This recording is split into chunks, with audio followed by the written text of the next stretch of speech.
préciser, je suis médecin anesthésiste, comme je pense l'Assemblée ici présente. Je ne suis pas cardiologue. Je vais essayer de présenter le point de vue de l'anesthésiste au bloc opératoire. Ce travail a été fait en collaboration étroite avec le rythmologue de notre service.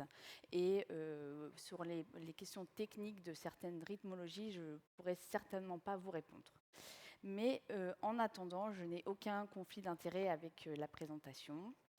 Et on va commencer par un petit peu d'histoire, où dans les années 1890, la première idée de stimulation du cœur via le nerf vague est arrivée. Puis c'est au final 60 ans plus tard où le premier pacemaker voit son jour, comme on voit sur la photo en noir, dénué de nombreuses piles, entouré et maintenu par des intestins de porc. Puis, deux évolutions majeures pour connaître le pacemaker que nous connaissons à l'heure actuelle. La première, le changement de pile et les batteries en lithium, qui permettent une plus longue durée de vie, voire une dizaine d'années de vie. Et la deuxième évolution, le mode asservi, qui est un mode qui permet au dispositif cardiaque de réguler et d'augmenter la fréquence cardiaque en fonction de l'effort du patient. Depuis maintenant à peu près 10 ans, il y a des dispositifs et surtout des pacemakers sans sonde, comme nous voyons là, qui est le NanoStim de chez Shinjude.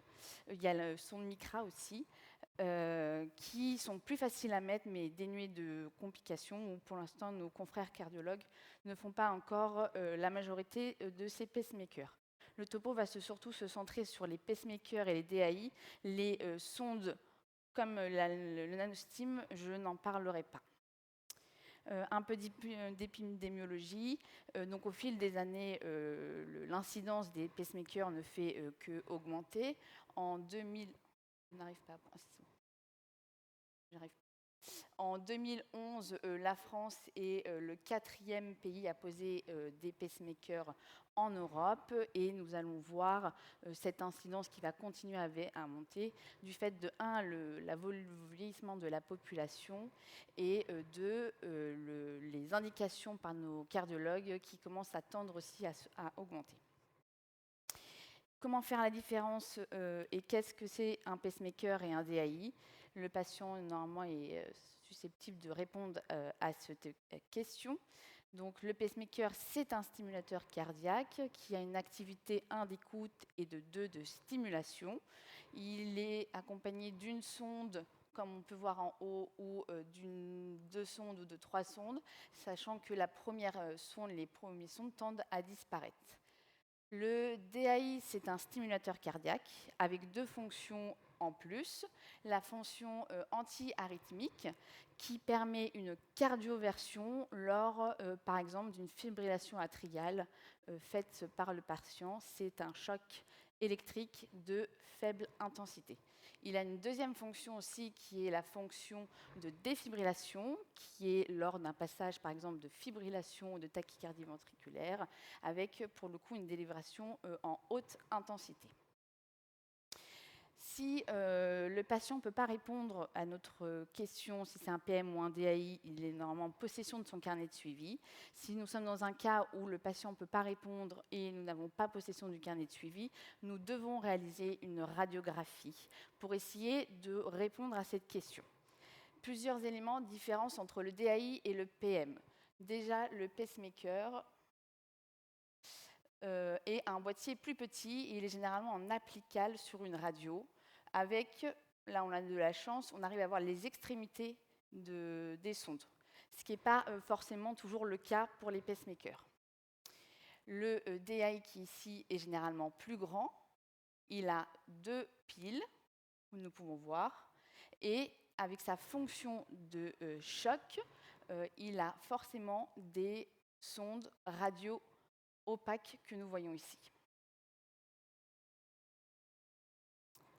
Depuis 2011, les pacemakers et les DAI ont un code universel avec ce moyen mémotechnique SDF que nous retrouvons d'ailleurs dans le MAPAR, avec la première lettre qui correspond à la cavité stimulée, Soit elle est dans l'atrium, donc dans l'oreillette, dans le ventricule, où elle peut être aux deux endroits, et dans très rares cas, elle ne stimule aucune des régions.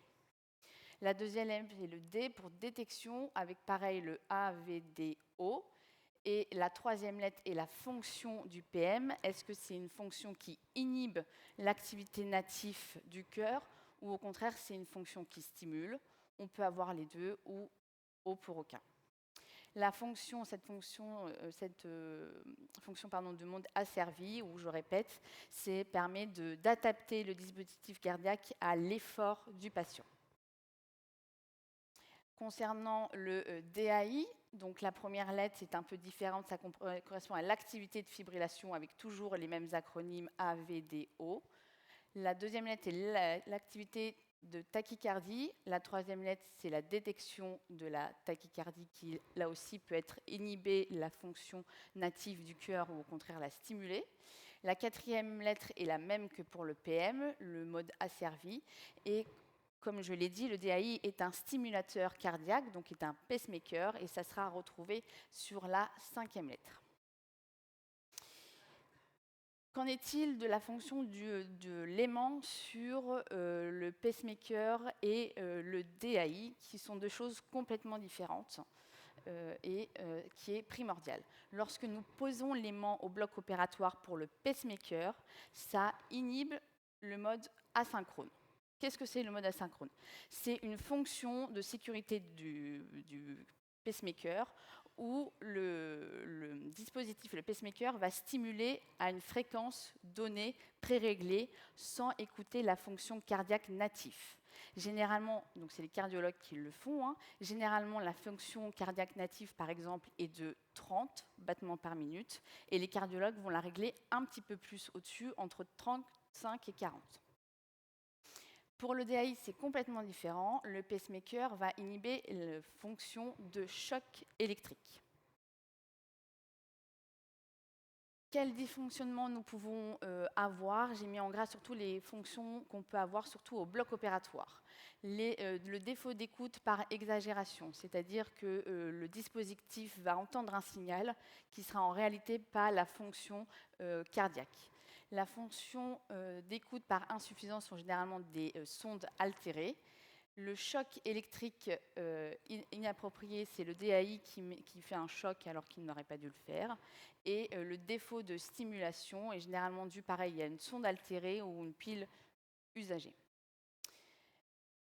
La fonction d'écoute au bloc opératoire sur les interférences électromagnétiques type bistouri, on l'a déjà plus ou moins vu, en tout cas cette interférence on l'a vue. Comme nous voyons là, on voit une activité cardiaque. Et ça nous arrive, quand les chirurgiens utilisent surtout les bistouris monopolaires, de voir ces activités et ces signaux qui ne sont en réalité pas des activités cardiaques. Lorsqu'il s'agit d'un patient sans dispositif, il ne va poser aucun souci. Le cœur écoute son propre nœud sinusal et va stimuler au décours. En revanche, lorsqu'il s'agit d'un pacemaker, le pacemaker peut entendre ce signal comme une activité cardiaque qui en réalité est faux. Du coup, il va avoir un défaut de stimulation alors que le pacemaker aurait dû stimuler. Et ça peut engendrer une bradycardie, voire une asystolie. On nous aide et généralement on associe au moins un signal pulsatif saturation au bloc. Et là, on voit qu'effectivement, il manque un défaut de stimulation et d'écoute, enfin, du coup de stimulation cardiaque à défaut d'écoute. Concernant le DAI, du coup, les chocs inappropriés sont bien évidemment uniquement dans le DAI. Ce signal qui peut être aussi fait par les bistouris, on voit qu'il n'y a aucun retentissement, que ce n'est pas une activité cardiaque réelle. Cependant, le DAI, lui, va l'écouter comme une tachycardie ventriculaire et va délivrer un choc alors qu'il n'aurait pas dû. Comment du coup gérer ces dispositifs? Bien évidemment, dès la consultation d'anesthésie, je vous ai essayé de mettre les éléments majeurs à absolument pas oublier. 1. Répondre à la question est-ce qu'il s'agit d'un pacemaker ou d'un DAI? On l'a vu, si le patient n'arrive pas à répondre, il faut prendre le carnet de suivi. Si on est face à une urgence où le patient est dans le coma, on n'a pas le carnet de suivi, il faut essayer de faire une radio de thorax et essayer de répondre à cette question. Lorsqu'on est en chirurgie programmée, le pacemaker, lorsqu'il va au bloc, doit avoir été révisé dans l'année en cours. Lorsqu'il s'agit du DAI, c'est dans les 6 mois. Et nous devons réaliser un ECG de façon presque systématique pour voir le niveau de dépendance du patient. Je me suis permis de remettre un ECG normal. Alors, je ne suis pas cardiologue, mais la définition de l'ECG normal, c'est un rythme sinusal régulier avec un axe normal, des QRS fins, pas de sous- ou sus-décalage, pas de trouble du rythme, ni de conduction. Lorsque le pacemaker ou le DAI stimule, il crée des spikes. Cette stimulation s'appelle un spike, qu'on a du mal à voir généralement quand il s'agit de l'oreillette. Donc je vous l'ai je vous l'ai entouré là, vers le V1. Le pointeur ne fonctionne pas. Alors que quand il s'agit d'une stimulation ventriculaire, juste devant le QRS, c'est un petit peu plus, on arrive un peu plus à le voir. Ici, c'est le ventricule, la stimulation ventriculaire, alors que là, c'est la stimulation de l'oreillette. Quand nous voyons cet ECG, on peut définitivement dire que le patient est complètement dépendant de son dispositif. Si nous avons un ECG presque normal, sans spike en tout cas, qu'on ne voit pas à la consultation, on ne va pas pouvoir répondre à la question si le patient est dépendant ou non dépendant de son dispositif. Concernant la chirurgie, 3 éléments fondamentaux. Le boîtier, est-ce qu'il sera accessible, le boîtier du DAI ou du pacemaker, ou est-ce qu'au contraire, on est en chirurgie décubitus ventral? Où se trouve la chirurgie? Est-ce que c'est une chirurgie en sus ombilical? Et est-ce que le chirurgien va utiliser un bistouri monopolaire d'intensité forte et de cauterisation longue? Cauterisation longue, c'est supérieur à 5 secondes, donc ça va quand même très très vite. Ces éléments, la localisation sus-ombilicale, le bistouri monopolaire, l'intensité forte, la cauterisation longue, font définir une interférence électromagnétique à haut risque. Au sein de notre bloc opératoire, quand nous allons avoir ces patients, nous devons avoir à minima à disposition de l'usuprel, de la lidocaïne et de l'amiodarone afin de répondre à une éventuelle bradycardie extrême qui ne pourra pas être remise en route par le pacemaker, et un aimant et un patch avec le défibrillateur externe. Le patient doit être monitoré avec un scope et obligatoirement un signal pulsé, type saturation ou pression invasive. Car comme nous l'avons vu avant, parfois nous avons des interférences électromagnétiques qui ne sont pas accompagnées d'activité cardiaque, et le seul moyen de répondre à cette question, ça sera via le signal pulsé. On va essayer de répondre à la question quand est-ce qu'il faut envoyer le patient chez le cardiologue ou quand est-ce qu'il faut mettre l'aimant au bloc opératoire. Lorsque nous sommes devant un patient qui a le pacemaker avec une dépendance, nous devons répondre à la question si on est devant une interférence électromagnétique. Si c'est le cas et que le pacemaker est accessible, nous poserons du coup le pacemaker sur le boîtier qui va faire du coup le mode asynchrone. Le patient va être stimulé à la fréquence du pacemaker sans entendre l'activité inactive. Si le boîtier n'est pas accessible, type chirurgie décubitus ventral, nous devons envoyer le patient chez son rythmologue afin qu'il mette le mode asynchrone. Lorsqu'il s'agit d'interférences magnétiques à faible risque, nous posons l'aimant en salle avec un ECG post-opératoire pour être comparatif à l'ECG préopératoire. Si jamais nous avons une bradycardie pendant le bloc, nous enverrons notre patient chez notre confrère cardiologue. Lorsqu'il s'agit du pacemaker avec un patient qui est non dépendant, est-ce que là, le pacemaker est accessible? Si c'est le cas, ça sera l'aimant en salle avec l'ECG en post-opératoire. Et en revanche, si le pacemaker n'est pas accessible, nous devons envoyer notre patient chez le cardiologue, chez son rythmologue, afin qu'il programme le mode asynchrone. Concernant les DAI, est-ce que c'est un patient qui est dépendant de son dispositif? Si c'est le cas, quelle que soit l'accessibilité au boîtier, nous devons envoyer le patient chez le cardiologue afin qu'il fasse 2 choses: le mode asynchrone, et désactivation du mode choc. Lorsqu'on parle du DAI et qu'on va désactiver le choc, nous devons mettre en place les patchs antéro-postérieurs et le relier au défibrillateur afin de parer à toute éventualité de tachycardie et du coup d'avoir une nécessité de choc pour le patient. Lorsque les patients ne sont pas dépendants de leur dispositif et que l'interférence est à haut risque, nous l'envoyons le patient chez son rythmologue et qui va uniquement désactiver le choc. Donc, qui dit désactivation du choc dit mettre en place les patchs reliés au défibrillateur externe. Si nous sommes dans une condition où nous pensons que le patient n'est pas dépendant de son dispositif et qu'on est en urgence, le rythmologue n'est pas disponible, nous devons bien évidemment poser du coup l'aimant sur le patient qui va faire du coup cette désactivation de choc, poser les patchs reliés au défibrillateur et surtout prévenir le chirurgien qui a un haut risque de bradycardie et d'asystolie et qu'il va falloir qu'à certains moments, il fasse des cauterisations extrêmement courtes. Lorsqu'il s'agit d'interférences à haut risque et que le DAI est accessible, nous pouvons poser du coup l'aimant et donc du coup nous posons aussi les patchs. Et si le DAI n'est pas accessible, on n'a pas trouvé d'accord avec nos rythmologues. On a pris comme consensus qu'à ce niveau-là, il fallait qu'ils prennent la décision, que ce soit une décision collégiale.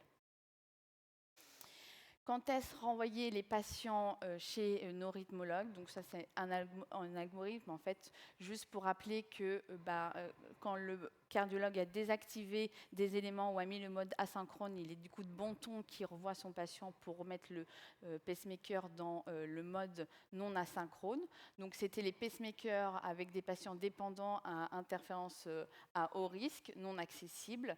Les patients non dépendants à PM accessibles pendant la chirurgie où il a été prévu que le cardiologue fasse un mode asynchrone et les DAI qui étaient dépendants ont été du coup voir le rythmologue et les patients non dépendants à haut risque aussi ont été voir le cardiologue. Qu'en est-il des autres chirurgies et événements qui devraient aller voir le cardiologue après? Donc les chirurgies thoraciques cardiaques, les chirurgies vasculaires lourdes, les chirurgies urgentes avec des interférences électromagnétiques en sous-ombilical, en urgence parce que du coup on n'a pas eu le temps de voir avec notre rythmologue si la prise en charge était adéquate, et bien évidemment s'il y a eu un arrêt cardiaque au bloc opératoire avec ou sans choc, car ça peut relever d'un défaut de stimulation d'écoute du dispositif intracardiaque.